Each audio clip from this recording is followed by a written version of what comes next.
नमस्कार, मैं हूं सत्यपाल और आप देख रहे हैं CWB हिंदी न्यूज। आज 8 फरवरी 2023 दिन बुधवार। आइए सबसे पहले एक नजर डाल लेते हैं दिन भर की सुर्खियों पर। अस्पताल अटेंडेंट के पदों पर आई भर्ती। अगर आप 10वीं पास हैं तो भेज सकते हैं आवेदन। हरियाणा में अब किसान अपने पशुओं का भी बनवा सकते हैं क्रेडिट कार्ड। जानिए गाय भैंस बकरी के लिए कितने रुपए मिलेंगे। राशन कार्ड धारकों के लिए आई बड़ी खबर, जानेंगे पूरी खबर विस्तार से। दिव्यांग जनों की सीधी भर्ती संबंधी आई बड़ी खुशखबरी, बताएंगे पूरी खबर। मुख्यमंत्री विवाह शगुन योजना को लेकर आई बड़ी खुशखबरी, जानेंगे पूरी खबर विस्तार से। तुर्की सीरिया त्रासदी। तुर्की के 10 राज्यों में 3 महीने के लिए इमरजेंसी लगाई गई। दोनों देशों में अब तक 6256 हुई मौतें। हरियाणा के सीएम के मंत्रियों के साथ हुई 5 घंटे तक महाचर्चा। रेवाड़ी के माजरा में प्रस्तावित एम्स निर्माण की दिशा में बढ़े कदम। जमीन का टोपोग्राफिकल सर्वे हुआ शुरू। HCS भर्ती में धांधली रोकने के लिए HPSC ने किया बड़ा बदलाव। हरियाणा के मंत्री पर महिला कोच का नया खुलासा। संदीप ने कॉल कर कहा था, जो चाहती हो वही करूंगा, केस वापस ले लो। हरियाणा को केंद्र सरकार का बड़ा तोहफा। 2 नए सैनिक स्कूल खोलने को मिली मंजूरी। सोने और चांदी में गिरावट देखने को मिली, जानेंगे सोने और चांदी के ताजा भाव। और अब खबरें विस्तार से। PGI MER Chandigarh jobs update. अस्पताल अटेंडेंट के पदों पर आई भर्ती। 10वीं पास हैं तो भेज सकते हैं आवेदन। PGI MER चंडीगढ़ द्वारा अस्पताल अटेंडेंट यानी हॉस्पिटल अटेंडेंट के पदों पर भर्ती के लिए आवेदन मांगे गए हैं। जो भी उम्मीदवार इन पदों के लिए इच्छुक हैं वह अपने आवेदन भेज सकते हैं। आपको बता दें कि यह भर्तियां कॉन्ट्रैक्ट आधार पर 3 महीनों के लिए की जाएंगी। बाद में आवश्यकता अनुसार इस अवधि को बढ़ाया भी जा सकता है। पुरुष और महिला दोनों वर्गों के उम्मीदवार आवेदन कर सकते हैं। आवेदन करने की अंतिम तिथि की बात करें तो 12 फरवरी 2023 तय की गई है। इन पदों पर आवेदन भेजने वाले उम्मीदवार 10वीं पास होने चाहिए। आपको बता दें कि यह भर्तियां निःशुल्क यानी फ्री की जाएंगी। अतः किसी भी वर्ग के उम्मीदवार को कोई भी आवेदन शुल्क नहीं देना होगा। न्यूनतम आयु 18 वर्ष और अधिकतम आयु 30 वर्ष है। इन पदों के लिए उम्मीदवारों को ऑफलाइन आवेदन करने होंगे।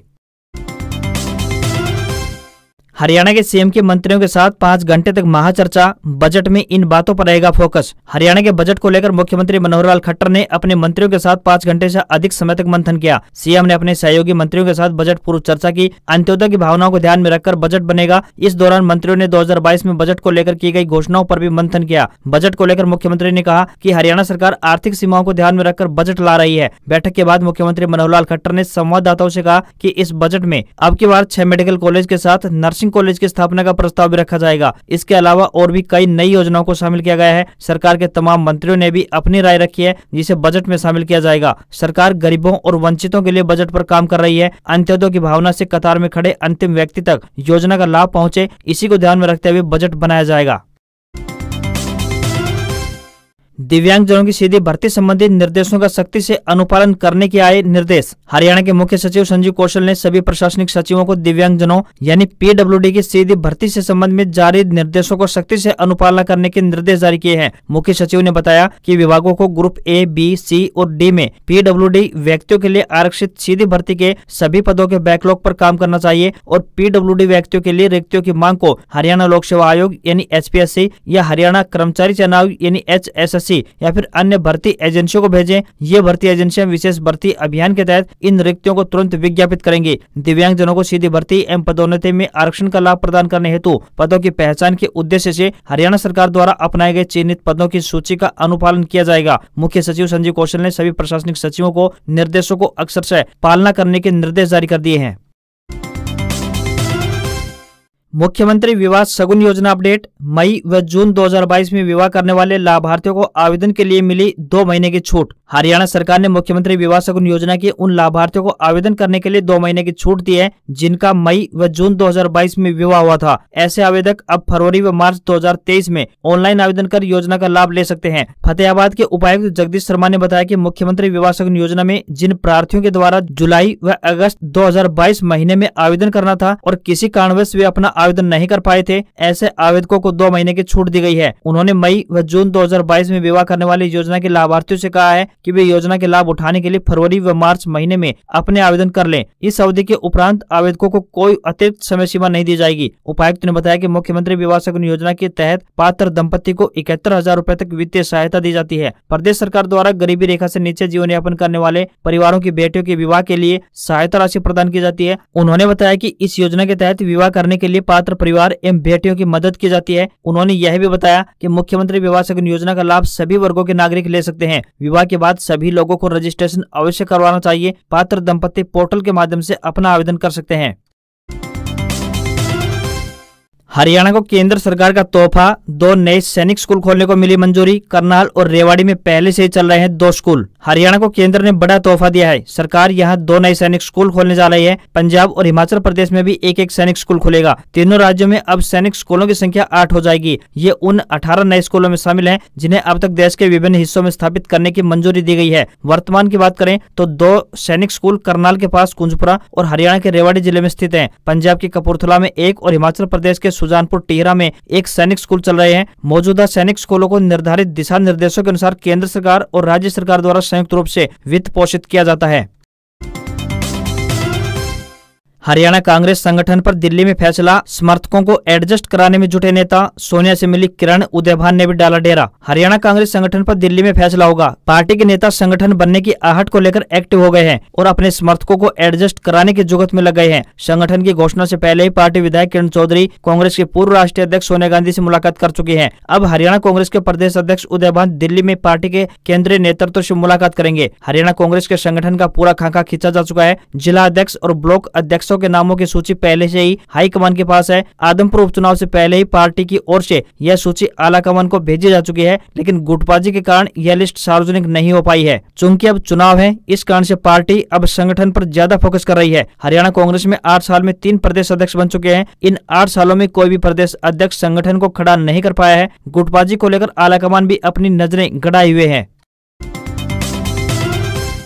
हरियाणा में वृद्ध बच्चों का डेटा होगा वेरीफाई, सीएम ने दिए दिशा निर्देश। CRID की व्यवस्था से नाखुश दिखाई दिए मनोहर लाल, दुरुस्त करने की हिदायत दी। हरियाणा सरकार अब सूबे के वृद्धों, दिव्यांगों व बच्चों का डेटा वेरीफाई करवाने का काम करवाएगी। सीएम मनोहर लाल ने अधिकारियों को परिवार पहचान पत्र से संबंधित आंकड़ों को सत्यापित करने के बजाय उनकी आधिकारिक पुष्टि करने पर ध्यान देने के दिशा निर्देश जारी किए हैं। साथ ही प्रदेश के हर परिवार के हर एक सदस्य, खासकर वृद्धों, दिव्यांगों और बच्चों से संबंधित आंकड़ों की पक्के तौर पर पुष्टि की जाए। मुख्यमंत्री ने ये निर्देश अपने निवास स्थान संत कबीर कुटीर पर नागरिक संसाधन सूचना विभाग यानी CRID की समीक्षा बैठक की अध्यक्षता करते हुए दिए। मुख्यमंत्री ने कहा कि प्रदेश में वृद्धों की जरूरतों के साथ साथ उनकी अभिरुचियों, प्रतिभा, शौक और रुझान से संबंधित जानकारियों पर कार्य किया जाना चाहिए। प्रदेश में 60 वर्ष से ऊपर के हर वरिष्ठ नागरिक की देखरेख सरकार की जिम्मेदारी है। सरकार इसे बखूबी निभाएगी। अधिकारी नागरिक संसाधन सूचना विभाग की व्यवस्था को और अधिक तर्कसंगत बनाने के लिए कार्य करें। मुख्यमंत्री ने अधिकारियों को बच्चों से संबंधित डेटा जैसे कि क्रेच में जाने वाले बच्चे, आंगनवाड़ी जाने वाले बच्चे और स्कूल जाने वाले बच्चों से संबंधित जानकारियां भी संकलित करने के दिशा निर्देश जारी किए हैं।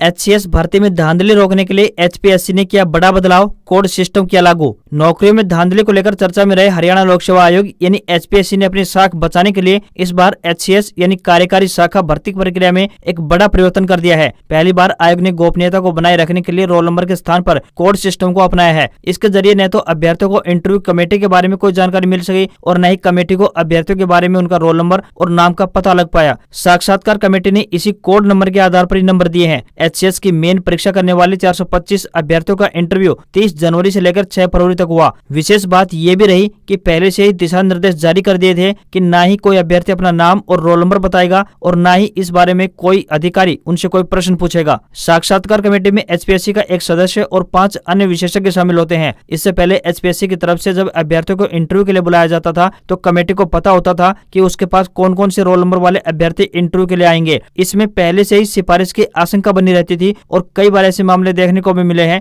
यह सब होने के बाद ही HPSC ने यह बड़ा निर्णय लिया है।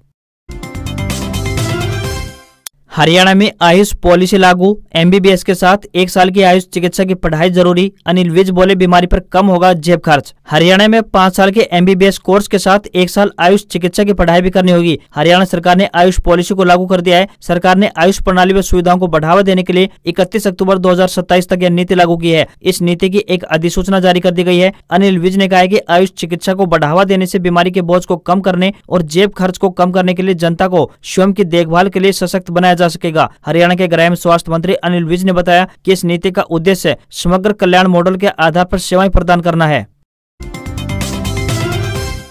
हरियाणा के मंत्री पर महिला कोच का नया खुलासा। संदीप ने कॉल कर कहा था, जो चाहते हो वही करूंगा, केस वापस ले लो। यौन उत्पीड़न के आरोपों से घिरे हरियाणा के पूर्व खेल मंत्री संदीप सिंह को लेकर जूनियर महिला कोच ने बड़े खुलासे किए हैं। कोच का कहना है कि गृह मंत्री अनिल विज से मिलने से पहले मंत्री ने उसे मनाने की कोशिश की थी। मंत्री ने कोच से कहा कि तुम जो चाहते हो मैं वही करूंगा, बस तुम केस वापस ले लो। मंत्री संदीप पर 31 दिसंबर को चंडीगढ़ में केस दर्ज हुआ था। उसके अगले दिन यानी 1 जनवरी को महिला कोच गृह मंत्री अनिल विज से मिलने के लिए अंबाला गई थी। इन आरोपों के बीच जूनियर महिला कोच ने मामले की जांच कर रही चंडीगढ़ पुलिस के डीजीपी से मिलने का समय मांगा है। वहीं मंत्री संदीप सिंह पहले ही आरोपों को नकार चुके हैं। जूनियर महिला कोच का कहना है कि अनिल विज से मिलने से पहले मंत्री ने कहा था कि तुमने जो नुकसान किया है उसकी कीमत तो देनी पड़ेगी। जूनियर महिला कोच का कहना है कि अभी भी मंत्री की सिफारिश में मुझे फोन आ रहे हैं, अभी भी छोटी मोटी कोशिशें चल रही हैं।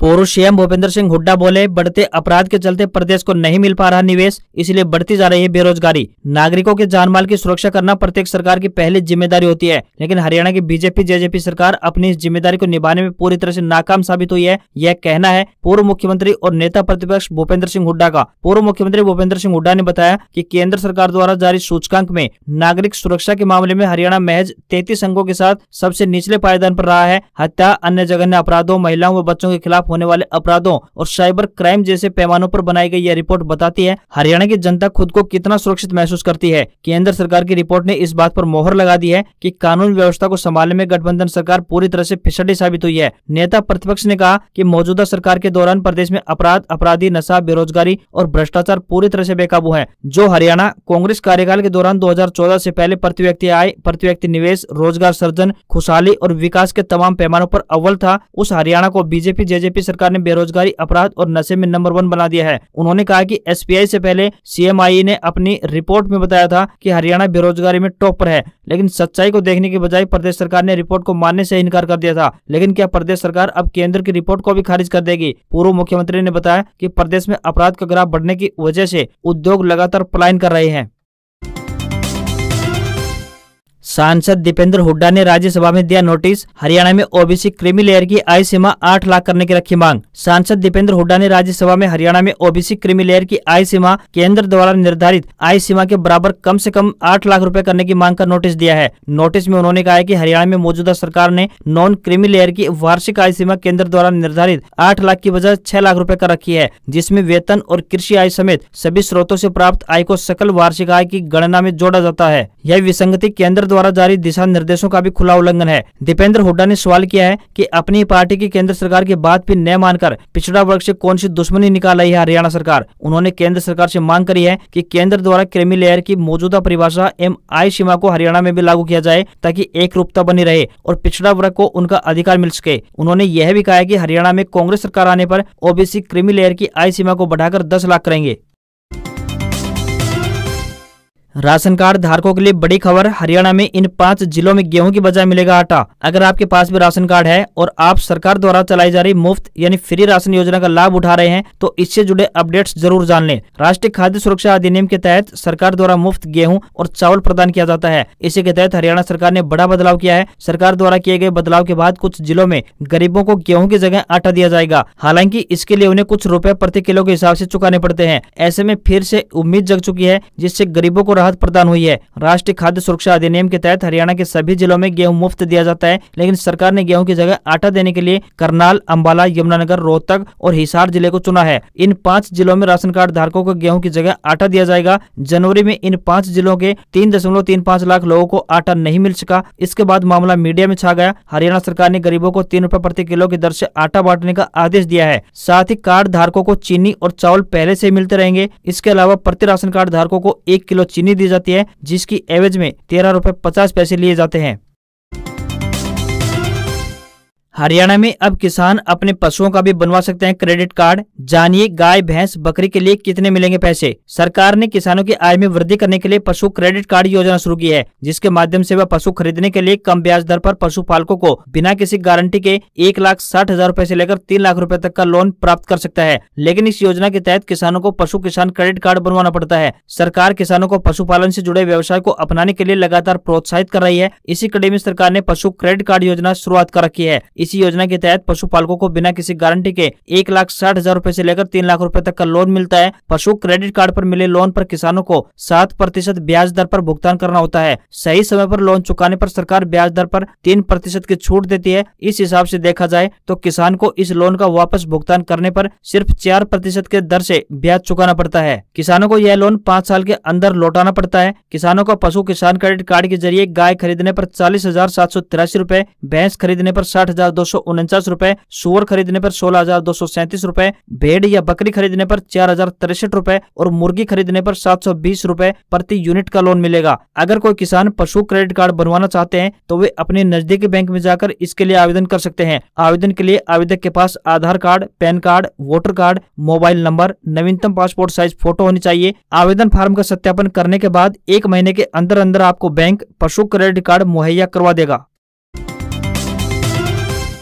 अडानी एंटरप्राइजेज 15% और विल्मर 5% चढ़ा। पावर गैस और ट्रांसमिशन में 5% की गिरावट। सेंसेक्स 220 अंक टूटा। भारतीय शेयर बाजार में हफ्ते के दूसरे कारोबारी दिन गिरावट देखने को मिली है। सेंसेक्स 220 अंकों की गिरावट के साथ 60,286 के स्तर पर बंद हुआ। वहीं निफ्टी की बात करें तो 50 अंक गिरकर 17,714 के स्तर पर पहुंच गया। सेंसेक्स के 30 शेयरों में से 21 शेयरों में गिरावट देखी गई और सिर्फ 9 शेयरों में तेजी दिखाई दी। बाजार की गिरावट के बीच अडानी ग्रुप की कंपनियों के शेयरों में जबरदस्त तेजी देखने को मिली है। अडानी ग्रुप की फ्लैगशिप कंपनी अडानी एंटरप्राइजेज का शेयर 15% की तेजी के साथ 1813 रुपए के स्तर पर बंद हुआ। इससे पहले यह शेयर 13 दिन में करीब 55% तक टूट गया था। वहीं अडानी विल्मर की बात करें तो 5% चढ़ा। वहीं सराफा बाजार की बात करते हैं तो सोने और चांदी में गिरावट देखने को मिली है। 24 कैरेट सोना 57,365 रुपए प्रति 10 ग्राम के स्तर पर बंद हुआ। चांदी की बात करें तो ये 67,134 रुपए प्रति किलोग्राम पर पहुंच गई है। उधर डॉलर रुपया के मुकाबले 5 पैसे कमजोर हुआ है। $1 का रेट 82 रुपए 71 पैसे के स्तर पर पहुंच गया है। आज खबरों में बस इतना ही। देखते रहिए CWB हिंदी न्यूज। नमस्कार।